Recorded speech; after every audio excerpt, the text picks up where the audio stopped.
Днес ще вземем с нас на поход, организиран от Slay Body Challenge.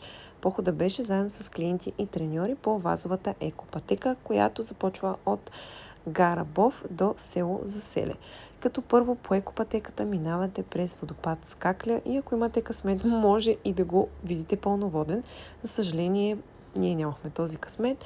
Водопадът се спуска по скалата, така че предвидете някой друг сезон, в който да отидете и да го видите, за да може все пак да го видите и пълноводен. От тук нататък се изкачваме към село Заселе. Само нагоре е пътеката, само изкачване, като гледките, които се откриват, са уникални. За изпът си взехме и барчета, които са заместител на хранене и са перфектни за моментите, в които искате да хапнете нещо здравословно по път. Горе цялата група седнахме на заведение до водопада, там хапнахме домашна кухня и след като презаредихме, тръгнахме отново надолу. Беше чудесно и ви казваме чао!